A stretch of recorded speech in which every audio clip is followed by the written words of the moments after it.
جنود مجهولون يعملون في أخطر بلاد العالم للحد من كارثة حصلت أو كادت تحصل. السلام عليكم ورحمة الله وبركاته. أسعد الله مساءكم. نحييكم من مخيم الفاروق عمر لأبناء وزوجات الشهداء. سنكون بحوار مفتوح نستضيف من خلاله مجموعة من الكوادر العاملة في المجال الإغاثي والإنساني. حياكم الله. نرحب بضيوفنا. نبدأ بالسيد بشار بابور مدير منظومة إسعاف منظمة الأوسو. حياك الله. لا أخي الله يعطيك العافية. رمضان كريم ينعاد علينا وعليكم بالصحة والسلامة، وإن شاء الله العيد الجاي بنكون كلياتنا ببيوتنا أجمعين. جزاك الله كل خير. أيضا نرحب بالأخ بسام الحمادي رئيس القسم اللوجستي بمنظمة ساعد.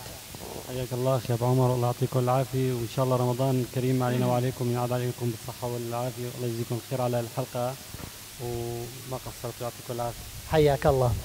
أيضا نرحب بالأستاذ أحمد قطيش منسق برنامج الطوارئ بمنظمة بنفسج. حياك الله. حياكم الله جميعا، جمع مبارك إن شاء الله، رمضان مبارك على الجميع، الله يعطيكم العافية. حياك الله.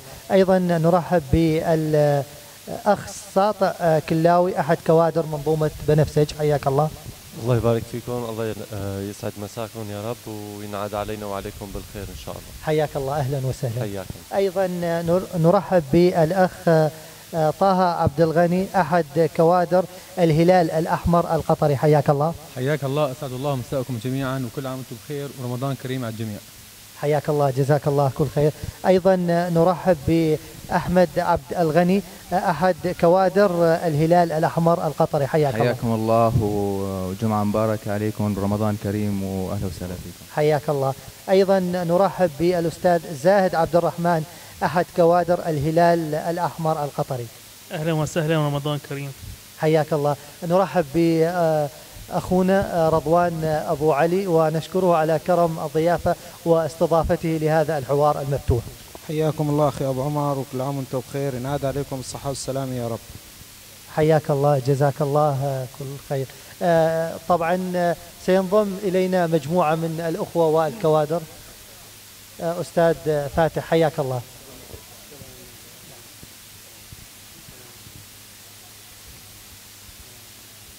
طبعا نرحب بالأستاذ فاتح مدير مكتب منظمة ساعد في الداخل السوري. حياك الله. أهلا وسهلا فيكم جميعا، وشكرا لكم على الدعوة، وإن شاء الله هيك بيكون ملتقانا في فائدة للأخذ بإذن الله. حياك الله. أهلا وسهلا. طبعا نبدأ الحوار مع الأخ بشار بابور مدير منظومة إسعاف منظمة الأوسو. حياك الله. حياك الله. حيا أهلا وسهلا. نعم. هل نجحتم بالحد من كارثة إنسانية، وما هو حجم هذه الكارثة؟ الكارثة الإنسانية أكثر شيء واجهتنا خلال المرحلة السابقة هي حالة المهجرين قسرا من باقي المناطق باتجاه الشمال السوري المحرر. نحن كمنظمة إنسانية قمنا بالتعاون مع المهجرين عن طريق تقديم عدة خدمات، شملت الخدمات خدمة منظومة الإسعاف، تقديمنا لعمليات نقل المصابين إلى المشافي، بالإضافة إلى عملية فرق الصحة المجتمعية اللي ساهمت في توعية الأشخاص اللي مهجرين قسرا في عملية استقبالهم في مراكز الإيواء، بالإضافة إلى فرق الحماية اللي ساهمت بعملية لم شمل الأفراد في حالة حدوث ضياع بالأشخاص نتيجة الازدحام الشديد في مناطق الإيواء. كان في عندنا فرق حماية موجودة في المخيمات. نعم. بالإضافة إلى توجيه عيادات متنقلة لمراكز اللي تم فيها إيواء المهجرين قسرا، اللي شملت مناطق سواء إدلب أو باقي المناطق مثل مخيمات ساعد في الشمال. نعم. أستاذ بشار، هل كان هناك تنسيق مع بقية المنظمات؟ نعم أخي العزيز، بما يخص منظومات الإسعاف كان في تنسيق مع جميع المنظمات العاملة على الأرض في مجال الإسعاف، بالإضافة إلى المنظمات العاملة بموضوع العيادات المتنقلة من باقي المنظمات. كان هناك غرف تنسيق عبر الواتساب وباللقاءات المباشرة مع باقي المنظمات. تم تحديد توزيع العيادات المتنقلة على المخيمات بحيث ما يصير في تضارب، بيكون عملنا إن شاء الله بشكل أفضل، ما تنوجد عيادتين بمخيم ومخيم آخر لا يكون في ولا عيادة. بحيث يكون العمل كان بصورة جيدة وأدينا الخدمة بشكل ممتاز إن شاء الله، ويكون يعني عند حسن ظن الجميع إن شاء الله. نعم، جزاكم الله كل خير. سنعود ننتقل إلى الأستاذ أحمد. أستاذ أحمد، هل هناك إحصائية لعدد المخيمات وأعداد النازحين، وكيف استطعتم تطوير العمل في ظل الحرب؟ السلام عليكم، الله يعطيكم العافية شباب. طبعا بالنسبة لبرنامج المتطوعين والطوارئ، احنا عندنا بمنظمة بنفسج هو بيعمل للاستجابة للنازحين سواء كان نزوح داخلي أو خارجي. طبعا الضغط الكبير كان خلال النزوح الخارجي، لأنه كانت أعداد كبيرة عم تتدفع على المنطقة بالشمال السوري، إدلب وريفة. يعني أنت تقصد بعد التهجير؟ بعد التهجير طبعا، يعني من مناطق ريف دمشق وقبلها دارية والآن الوعر وقبلها حلب الشرقية. نعم، هي بدأت التهجير الخارجي بدأ بتهجير دارية بال2016. بعدين كان الضغط الأكبر هو بخروج أحياء حلب الشرقية وخلال 2017. يعني أتوقع أكبر عدد مهجرين خلال 2017 من ريف الشام والوعر وصل لريف إدلب ومدينة إدلب حوالي 23,000 شخص، حوالي 5,000 عائلة. طبعا الضغط الكبير كان أثناء تهجير أحياء ريف حلب، كان العدد كامل حوالي 34 شرقية. طبعا نعم. أحياء حلب الشرقية كان العدد تقريبا 34,000 شخص هجروا من أحياء حلب الشرقية باتجاه المناطق المحررة بإدلب وريفة. نعم، يعني هل كان هناك صعوبات؟ يعني الكل يعلم يعني أنتم تعملون تحت القصف، ويعني صعوبات كبيرة تجدونها في العمل، خبرنا عن هذه الصعوبات. طبعا بداية العمل هناك تنسيق، يعني في تنسيق كامل مع باقي المنظمات الموجودة بالمناطق المحررة لتخفيف الضغط ويتوزع العمل على الجميع. نحن كمنظمة بنفسج نكون من نقطة الصفر، من نقطة الصفر هي نقطة تبادل الباصات إلى توصيل المهجرين إلى مراكز الإيواء. طبعا نحن عندنا عدة فرق الإسعاف، فرق الحماية، وفرق الاستجابة العاجلة. ببلش عملنا من نقطة الصفر كما ذكرت، بعد توزيع على الباصات حتى الوصول إلى مراكز الإيواء. طبعا يكون التخفيف على المهجرين في البداية من نقطة الصفر. العالم جاي ما عرفان شو بدها تساوي، أعداد كبيرة ضايعين. نعم. يكون التخفيف إما عن طريق فرق الحماية بالتخفيف عنهم، كلمة الحمد لله على السلامة، توزيع ممكن سيلر ريدي تو إيت مثلا على المهجرين الواصلين نتيجة عناء السفر الطويل. نعم. اللي قضوه من مناطق التهجير إلى نقطة الصفر الموجودة بالشمال السوري. نعم. هل هناك تنسيق مع بقية المنظمات؟ طبعا هناك تنسيق كامل، يعني لأنه لا تستطيع منظمة واحدة أن تحمل هذه الأعباء بالكامل. نعم. تنسيق كامل من ناحية الإسعاف، من ناحية النقل، من ناحية تقديم السلل، بحيث يتوزع الدور على الجميع وتصل الخدمة للجميع إن شاء الله. نعم. شكرا جزيلا. جزاك الله خير. طبعا نعود إلى الأستاذ طه عبد الغني، حياك الله. كيف تعاملتم مع الأعداد الهائلة للمهجرين؟ نحن في منظمة الهلال الأحمر القطري يوجد لدينا عدة أقسام، منها الاستجابة الطارئة والدعم النفسي والصحة النفسية والقسم الطبي. نقوم ببداية أي نزوح، بس يا ريت اقترب المايك شوي. نقوم ببداية أي نزوح بالتنسيق مع المنظمات العاملة في مجال الإغاثي، ونقوم باستقبال الأهالي من خلال تجهيز المنازل لهم، من خلال فرشها، من خلال القسم الطبي يقوم بالدعم الطبي للعائلات النازحة والدعم النفسي للعائلات للتخفيف عنهم من حالة النزوح القادمين منها، ومن خلال الصحة المجتمعية.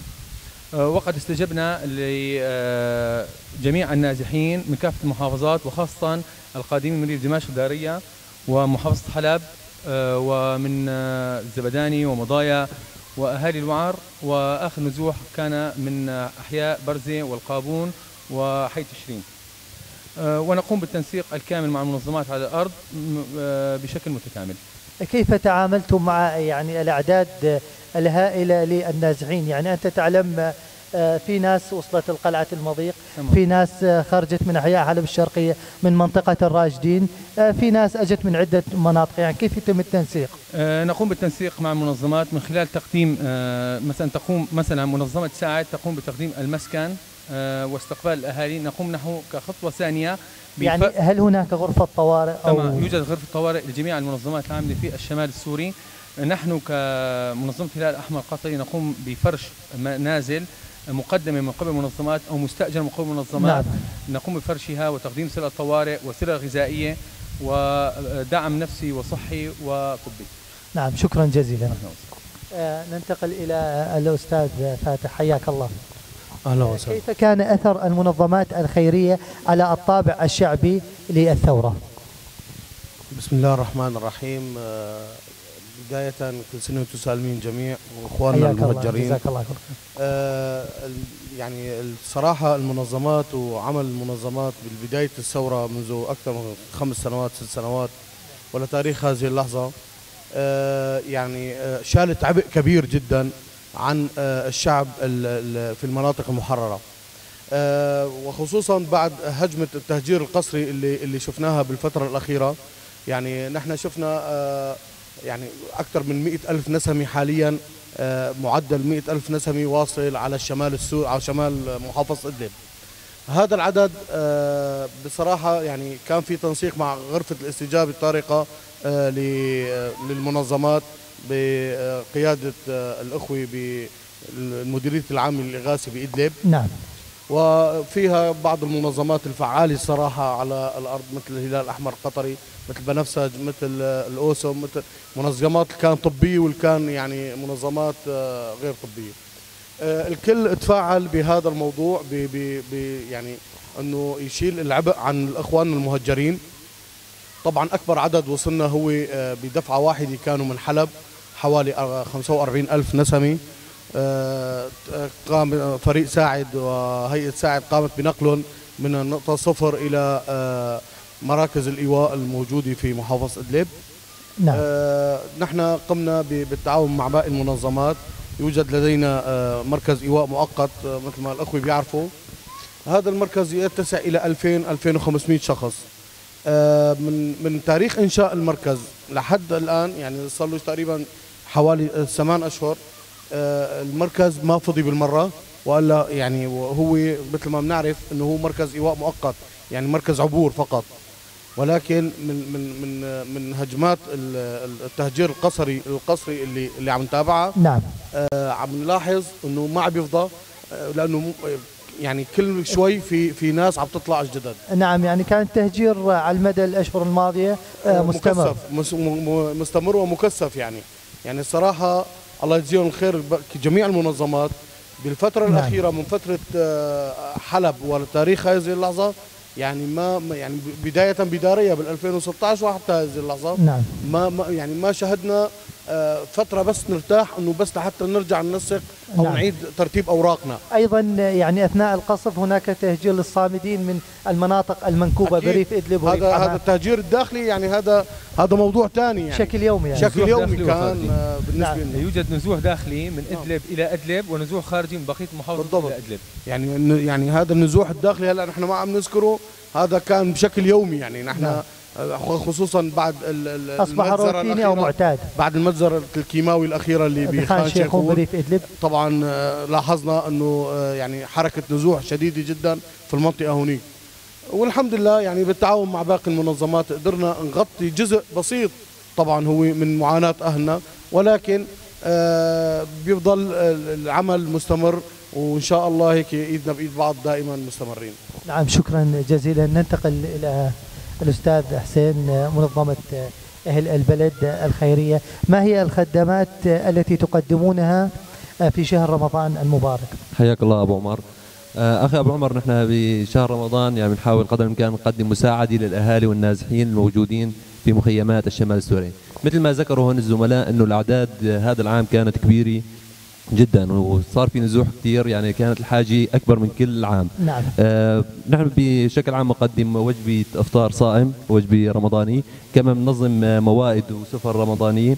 ومقدم سلة افطار جماعي نعم. ومقدم سلة رمضانية لتخفيف من معاناة والغلاء الاسعار اللي بتعانوا منها الاهالي بالاخص بشهر رمضان. وانتم تشرفون على مجموعة كبيرة من المخيمات؟ بالطبع، يعني لدينا مثل مخيم اهل البلد، ابو عبيدة، مخيم الفاروق زوجات الشهداء، وعدة مخيمات في الشمال السوري. نعم، شكرا جزيلا. بارك الله فيك اخي ابو عمر. ايضا ننتقل الى الاستاذ بسام حمادي رئيس القسم اللوجستي بمنظمة ساعد. حياك الله.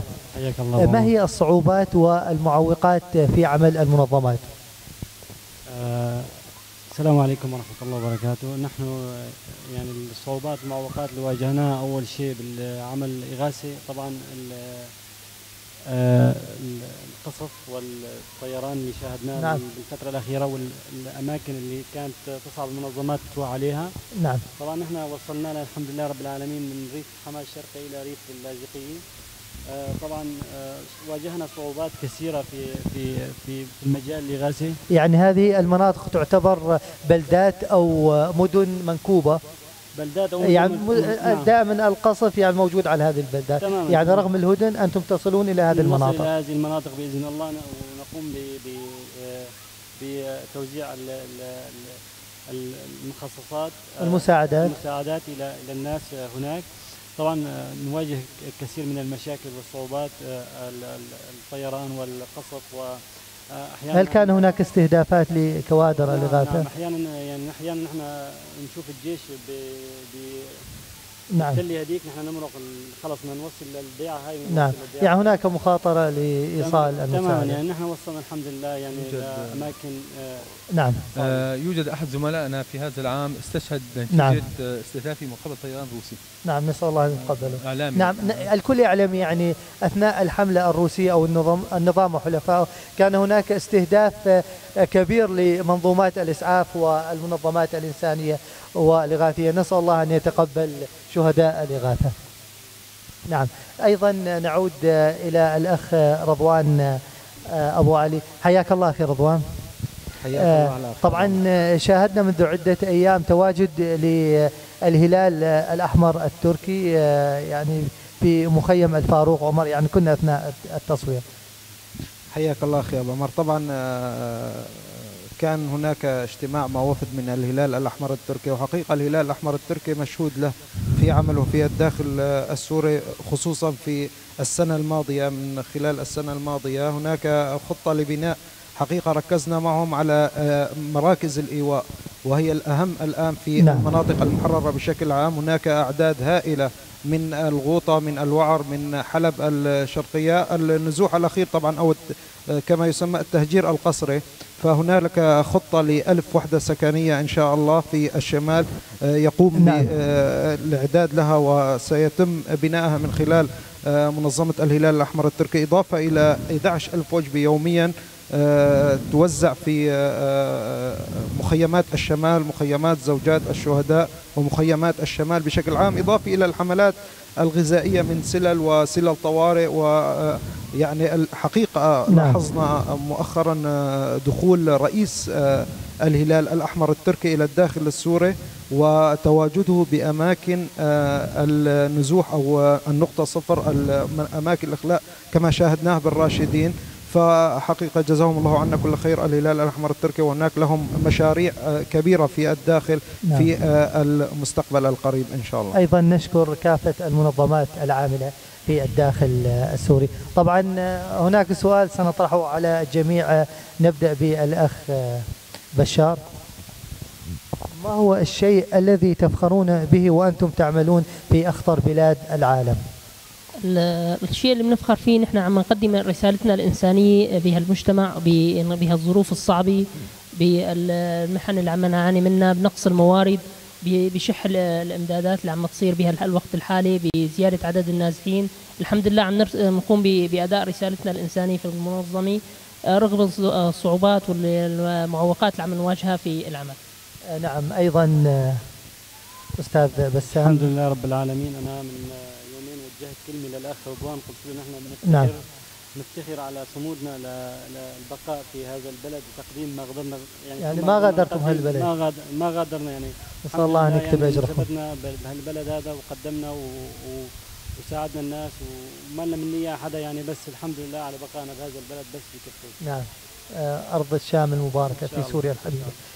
أستاذ حسين. أبو عمر، نحن وقت بنقدم مساعدة وبنرسم الابتسامة على وجه أطفالنا وأطفال ذوي الشهداء، هذا بيكون أسمى هدف بنشتغله وبنحاول نقدمه لأهلنا في الشمال السوري والداخل السوري. نعم شكرا جزيلا. أستاذ أحمد منظور. طبعا هو تخفيف المعاناة، بس أنت تشوف البسمة على وجوه المهجرين من إنسان خسر كل شيء، ترك وراء كل شيء، يعني أنت تخليه يبتسم، هذا إنجاز كبير لنا إن شاء الله، يعني يسجل لكل الموجودين طبعا. نعم شكرا جزيلا. أيضا أستاذ فاتح. أخي أبو عمر، يعني نعم. بداية أنا بشكر جميع المنظمات وعلى رأسهم هيئة ساعد، يعني طبعا هي منظمتي وأنا نعم. بفتخر فيها. نحن عم نشتغل على مدار 24 ساعة، أن فخر شديد ونحن مقصرين، يعني هدفنا سامي جميع نعم. المنظمات، ولكن نحن لسه في تقصير جزء بسيط. نحس دائما بنحسس حالنا انه نحن مقصرين، لانه الصراحه يعني نحن صاحبين حق وصاحبين ارض، فيعني شو من واحد حكى بيضل مقصر، وبيضل شو من قدم بيضل مقصر مقابل ارضه وبلده. نعم شكرا جزيلا. ايضا استاذ عبد الغني، الهلال الأحمر القطري. طبعا نحن واجبنا الإنساني يعني بيتطلب منا أنه على طول نقدم، وإن شاء الله رح نضل نقدم ككل الفرق العامة في الهلال الأحمر القطري لإخواننا وأهلنا في سوريا الحبيبة. شكرا جزيلا. أيضا أخونا رضوان أبو علي. حيا الله الشباب جميعا. وحقيقة نحن بنحب نوجه رسالة أو هو رحمي لشهداء على جبهات القوت، أخواننا وشبابنا اللي استشهد على جبهات القوت من المنظمات، تقريبا في أكثر من 20 شهيد على جبهات القوت. نعم. كان في حلب، كان في حمص. الرحمة للشهداء والشفاء العاجل إن شاء الله للجرحى، جميع الجرحى، ونخص العاملين في المجال الإنساني جميع المنظمات بدون استثناء، جزاهم الله عنا كل خير. حقيقة بالأيام الأخيرة أو بالنزوح الأخير أثبتت جميع المنظمات الإنسانية في الداخل السوري عملها الإنساني الحقيقي. حقيقة النظام يروج لأننا إرهابيين، على العكس تماما. نحن من نصنع الإنسانية، نحن في المناطق المحررة من سار على الظلم والطغيان لا يعرف الظلم. حقيقة نرفع لهم القبعات جميعا، كل من عمل في المجال الإنساني، الراعي للأيتام، الراعي للطفل، الراعي للمرأة، الذي يخاطر بنفسه وحياته لتقديم العون ومد يد العون لأهلنا في العمق في الداخل في مناطق التوتر. ونوجه رسالة أو رسالة شكر للعاملين في المناطق المحاصرة، جزاهم الله عنا كل خير، في الغوطة، في الوعر، في حمص، في الريف الشمالي لحمص، الذين يعملون ليل نهار لتأمين المساعدة للناس المحاصرين وأهلنا المحاصرين. وشكرا جميعا لمن حضر، وشكرا للمنظمات العاملة في الداخل السوري بشكل عام. نعم شكرا جزيلا. حدا بده يضيف فيه؟ تفضل بس كمان نوجه رسالة شكر بالإضافة للكلام اللي حكاه أخونا. نعم. للأخوة المحاصرين طبعا في المناطق المحاصرة اللي عم يعانوا أكثر مننا، واللي عم يشتغلوا المناطق المحاصرة أكيد طبعا، يعني أضعف الإمكانيات ومستمرين، أضعف الإمكانيات ومستمرين بعملهم ما شاء الله عليهم. وكمان هناك جندي مجهول. نعم. اللي هو الشخص اللي قاعد برا وعم يجيب لنا الدعم، واللي عم يرقد لحتى يجيب لنا الدعم لحتى نحن نستطيع نكمل بعملنا ونستطيع نقدم الشيء لإخواننا. فأنا بشكرهم كثير، وفعلا الله يجزيهم كل خير عنا وعنكم. شكرا جزيلا. حدا يحب يضيف من الأخوة شيء؟ حياكم الله. طبعا بالختام لا يسعنا إلا أن نشكر الأستاذ بشار بابور، مدير منظومة إسعاف منظمة الأوسة. حياك الله، شكرا جزيلا لك على تلبية الدعوة. أهلا وسهلا. أيضا نرحب بالأستاذ، نشكر الأستاذ بسام الحمادي رئيس القسم اللوجستي بمنظومة الساعد، ونشكر أيضا الأستاذ فاتح عوض مدير مكتب منظمة الساعد في الداخل السوري. حياك الله. أيضا نشكر الأستاذ حسين زرزور أحد كوادر منظمة أهل البلد الخيرية، شكرا جزيلا لك. أيضا نشكر الأخ أحمد قطيش منسق برنامج الطوارئ بمنظومة بنفسه. جزاك الله كل خير. أيضا نشكر الأخ ساطع كلاوي أحد كوادر منظومة بنفسج، حياك الله. ونشكر الأخوة طه عبد الغني وأحمد عبد الغني والأستاذ زاهد عبد الرحمن من كوادر الهلال الأحمر القطري، شكرا جزيلا لكم، حياكم الله. أيضا في الختام نشكر الأخ رضوان أبو علي مدير منظمة أهل البلد الخيرية على استضافته لهذا البرنامج وهذا الحوار، شكرا جزيلا لك. مشاهدينا الكرام في الختام نشكر لكم متابعتكم، والسلام عليكم ورحمة الله وبركاته. أحمد